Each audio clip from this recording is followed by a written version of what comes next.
हर हर महादेव दोस्तों। हमारी इस खूबसूरत यात्रा का आज आखिरी दिन है। कल हमने बाबा के दरबार में बच्चों का मुंडन संस्कार पूरा किया और आज हम निकल पड़े हैं अपनी यात्रा को पूरा करने। जी हाँ, क्योंकि कहते हैं जब तक बासुकीनाथ धाम के दर्शन ना किए जाएं, तब तक बाबा की यात्रा अधूरी मानी जाती है। दोस्तों, सुबह 7:30 बजे हम निकल गए थे क्योंकि बासुकीनाथ जी के दर्शन के बाद हमने यहाँ के लोकल साइट सीइंग का भी प्लान किया है। देवघर से लगभग 40 से 42 किलोमीटर की दूरी पर दुमका जिले में है बासुकीनाथ धाम। दोस्तों, बासुकीनाथ के लिए आप ट्रेन से भी जा सकते हैं, देवघर स्टेशन से बासुकीनाथ स्टेशन तक, पर हमने प्राइवेट कैब ही प्रेफर किया। पर दोस्तों, अभी यहाँ हाईवे अंडर कंस्ट्रक्शन में है, इसलिए रास्ता कहीं-कहीं पर काफ़ी रफ एंड टफ मिलेगा। इसलिए हम सुबह ही निकल रहे हैं ताकि दोपहर की गर्मी से पहले हम दर्शन के साथ-साथ साइट सीइंग भी कंप्लीट कर लें।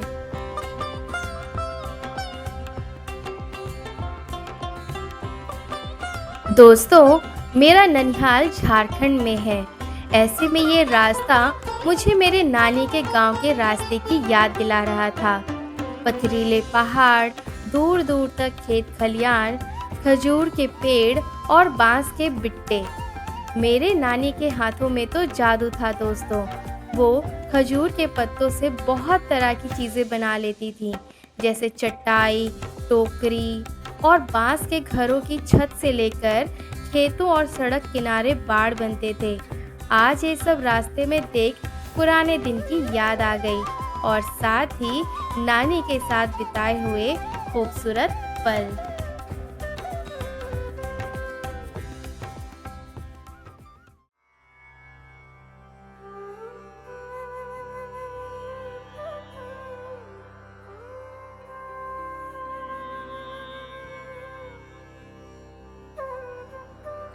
दोस्तों, बासुकीनाथ धाम के बारे में दो कथाएं प्रसिद्ध हैं। पहली कथा के अनुसार बासु नामक एक किसान था जो कंदमूल की तलाश में जंगल में खुदाई कर रहा था। तो उस दौरान बासु को शिवलिंग मिला, जिसको उन्होंने यहाँ स्थापित किया और पूजा अर्चना करने लगे, जिस कारण शिवजी बासुकीनाथ कहलाने लगे।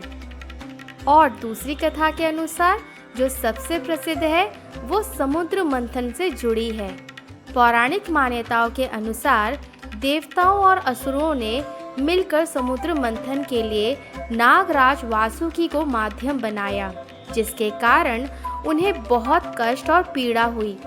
तब अपनी पीड़ा से मुक्ति पाने के लिए उन्होंने यही तपस्या किया, जिसके बाद महादेव ने उन्हें दर्शन दिए और नागराज के नाम पर ही यहाँ वासुकीनाथ के रूप में प्रतिष्ठित हुए। इसलिए भगवान शिव का स्वरूप यहाँ नागेश भी कहलाता है।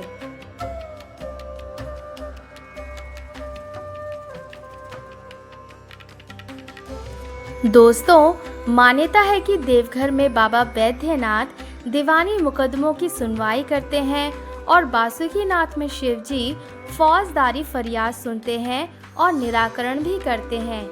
इसलिए बासुकीनाथ बाबा फौजदारी बाबा के नाम से भी मशहूर हैं। यहाँ न्याय चाहने वालों को कभी निराशा नहीं मिलती है। दोस्तों, जैसे जैसे बासुकीनाथ धाम करीब आ रहा था, हमने कई श्रद्धालुओं को देखा जो दंडवत प्रणाम करते आ रहे थे। इसमें श्रद्धालु जमीन पर लेटकर साष्टांग प्रणाम करते हुए आगे बढ़ता है। भक्त पहले लेटकर प्रणाम करते हैं, फिर अपने हाथों से आगे जमीन पर एक निशान बनाते हैं और उस निशान तक पहुंचकर फिर से लेटते हैं। ये सच में भक्ति और समर्पण का परम रूप है। इनको देख करके मेरे मन में तो एक ही ख्याल आ रहा था कि हे महादेव, इनकी प्रार्थना तो ज़रूर सुनना।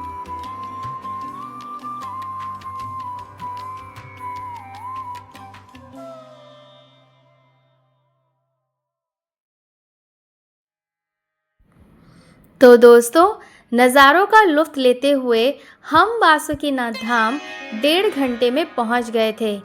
पहली झलक में मुझे बासुकीनाथ धाम का स्वरूप बाबा बैद्यनाथ धाम जैसा ही लगा, जिसमें महादेव जी का मंदिर ठीक दुर्गा माता मंदिर के सामने बना हुआ है और दोनों मंदिरों के शिखर वैसे ही लाल धागों से जुड़े हुए हैं जैसे एक दिल से दूसरा दिल जुड़ा हो।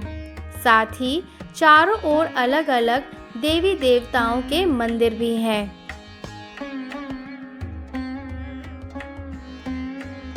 दोस्तों, हमने देखा आज ज़्यादा श्रद्धालु नहीं आए हुए थे।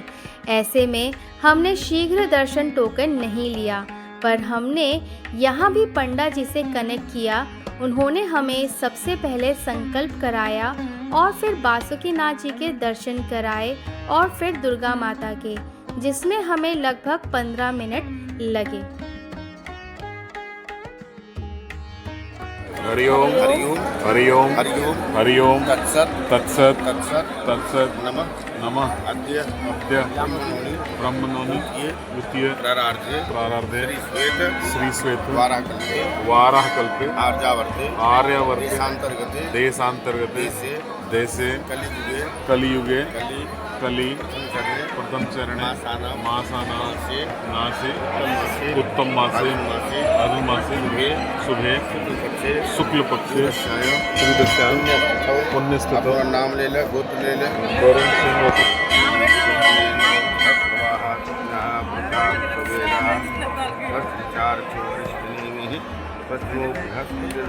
मंगलम भगवान विष्णु मंगलम गरुड़ध्वज इधर मंगलम पुंडरीकाक्षाय मंगलाय तनोहरि ओम श्यामं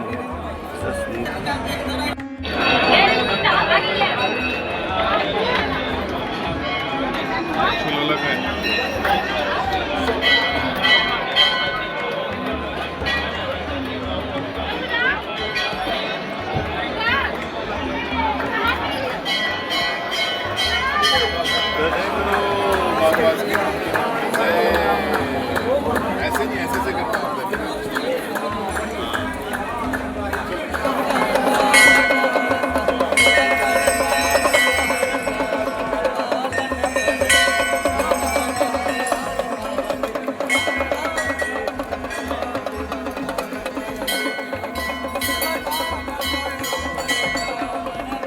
दोस्तों, मंदिर प्रांगण में यहाँ कुछ लोग धार्मिक पाठ का पठन कर रहे थे, तो कुछ लोग दंडवत प्रणाम करते दिख रहे थे, तो कुछ पंडा जी से रक्षा सूत्र बनवाते दिख रहे थे और कुछ तो मंदिर में दर्शन करने के बाद अपनी यादों को कैमरा में कैद कर रहे थे।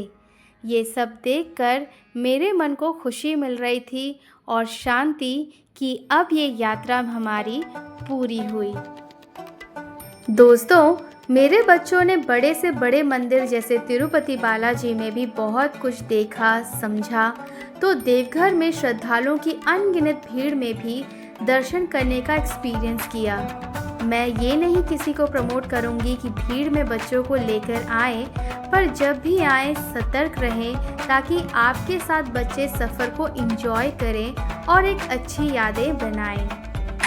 तो दोस्तों, दर्शन के बाद अब बारी थी यहाँ के साइट सीइंग का, पर उससे पहले हमने मंदिर के बाहर स्ट्रीट फूड में ये अंकुरित चना दाल नमकीन एंजॉय किया।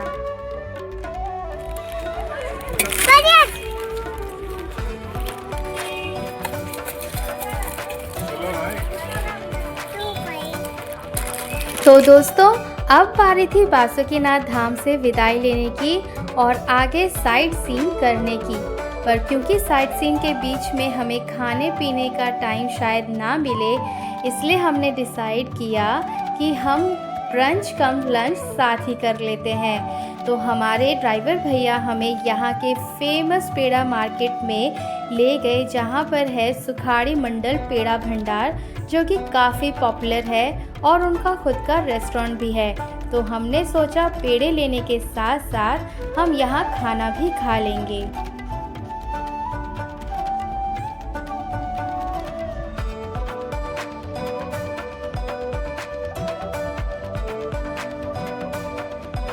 दोस्तों, सुखाड़ी मंडल पेड़ा भंडार के बाहर काफ़ी स्पेस है, तो पार्किंग का कोई प्रॉब्लम नहीं है। प्लस इनके पास इंडोर सिटिंग अरेंजमेंट के साथ आउटडोर सिटिंग अरेंजमेंट्स भी हैं। तो अगर आप on road spacious and NEET and clean restaurant ढूंढ रहे हैं तो आप सुखाड़ी मंडल पेड़ा भंडार ज़रूर चेकआउट कर सकते हैं, जहां आप आराम से बैठ के खाना भी खा सकते हैं और साथ ही देवघर के फेमस पेड़े भी लेकर जा सकते हैं।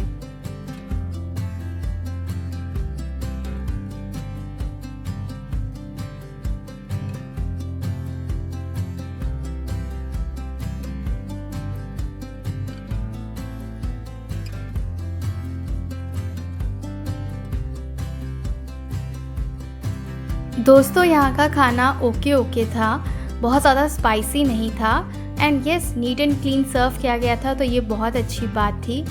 हाँ, मुझे इसके पेड़े काफ़ी अच्छे लगे, तो आप आएँ तो सुखाड़ी मंडल पेड़ा भंडार से ज़रूर पेड़े लें।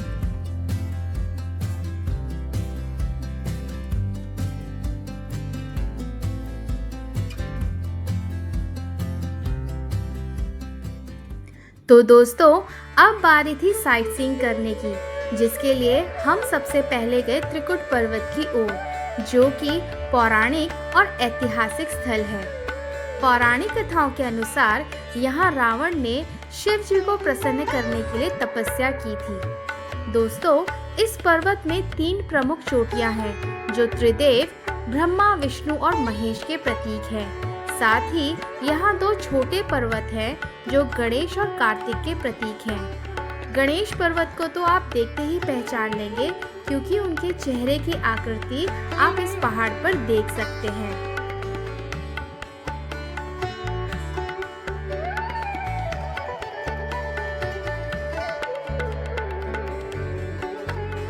दोस्तों, इस स्थान को रावण का हेलीपैड भी कहते हैं, क्योंकि जब रावण सीता माता का हरण कर ले जा रहे थे, तब त्रिकुट पर्वत पर अपना पुष्पक विमान उतारा था।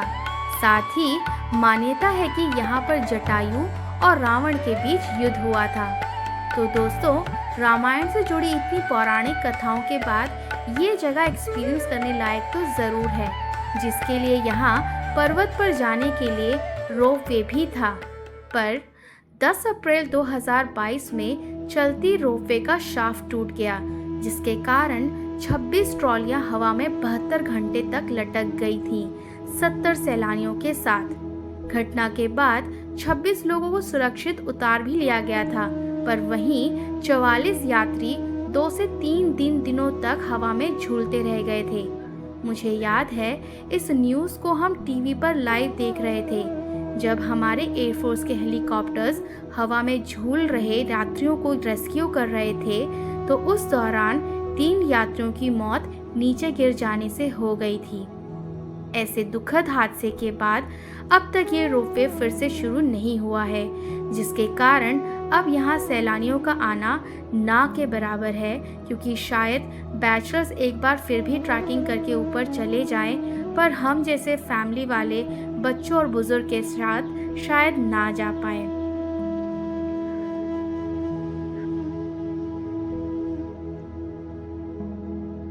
तो दोस्तों, दोपहर की 12 बजे की तेज़ धूप में बिना रोपवे के हम ऊपर तो नहीं जा सकते थे। साथ ही नीचे भी कुछ खास नहीं है, बस कुछ लोकल वेंडर्स, जिससे हमें काफ़ी निराशा हुई कि त्रिकुट पर्वत आ करके भी हम बस यूं ही वापस जा रहे हैं। सो पर्सनली मुझे कुछ खास नहीं लगा जब तक कि रोपवे चालू नहीं हो जाता है। पर अगर आप ट्रैकिंग के शौकीन हैं तो आप ऊपर जा सकते हैं और प्राचीन शिव मंदिर में दर्शन कर सकते हैं।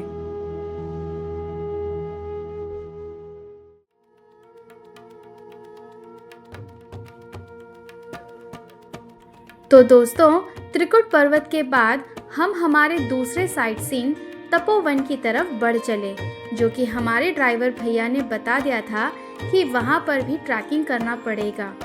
पर हमने फिर भी सोचा कि चलो पहुँच करके डिसाइड करते हैं। दोस्तों, तपोवन संतों की तपोभूमि है।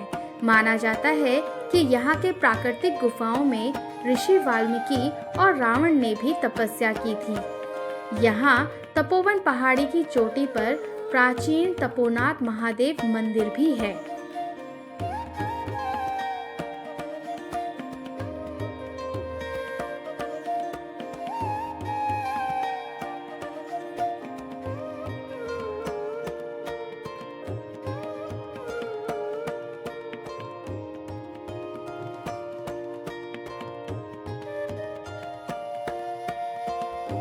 दोस्तों दोपहर के 1 बज चुके हैं और धूप बहुत तेज़ है। ऐसे में बच्चों और बुज़ुर्ग के साथ ऊपर पहाड़ पर चढ़ते हुए जाना बहुत मुश्किल काम है। इसलिए हमने फ़ैसला लिया कि फिर अगर बाबा ने बुलाया तो हम यहाँ ज़रूर आएंगे। ज़रूरी नहीं कि हर बार प्लानिंग के हिसाब से चला जाए, कुछ चीज़ें बाद के लिए भी छोड़ी जा सकती हैं।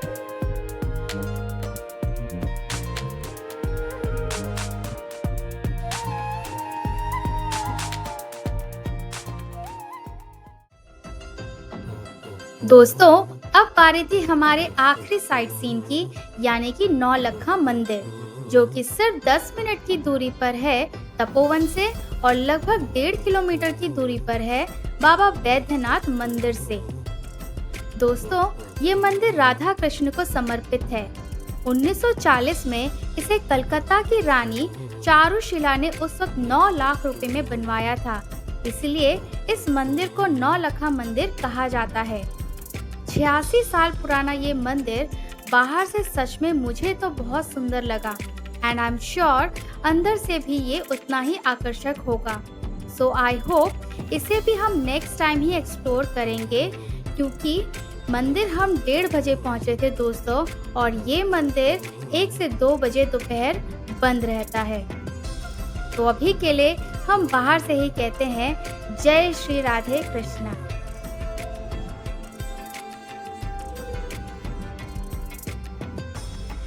तो दोस्तों ये था हमारा आज का दिन, जहां हमने सुबह सुबह बासुकीनाथ जी के दर्शन किए, पर अनफॉर्चुनेटली साइट सीन्स अधूरे रह गए।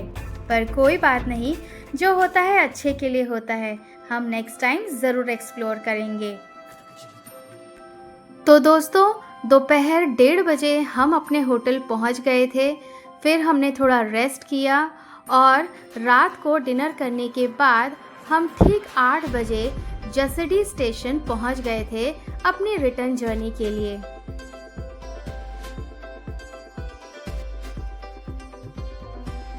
दोस्तों इस पूरी यात्रा में हमने सिर्फ जगहें नहीं देखी, हमने जिया हर एक पल, कभी खुशी, कभी थकान, कभी आस्था तो कभी चुनौती, लेकिन अंत में हम साथ लेकर जा रहे हैं ढेर सारी यादें और महादेव जी का आशीर्वाद। पर अब बारी थी घर लौटने की, जिसमें हम जाएंगे Bettiah to Delhi via Saptakranti express train and then Delhi to Chennai via Rajdhani express train. तो दोस्तों बने रहे हमारे साथ इस सफ़र पर, क्योंकि अगले एपिसोड में हम शेयर करेंगे हमारा फर्स्ट एक्सपीरियंस रेलवे स्टेशन के रिटायरिंग रूम का। तब तक के लिए लाइक शेयर सब्सक्राइब करना ना भूलें। हर हर महादेव।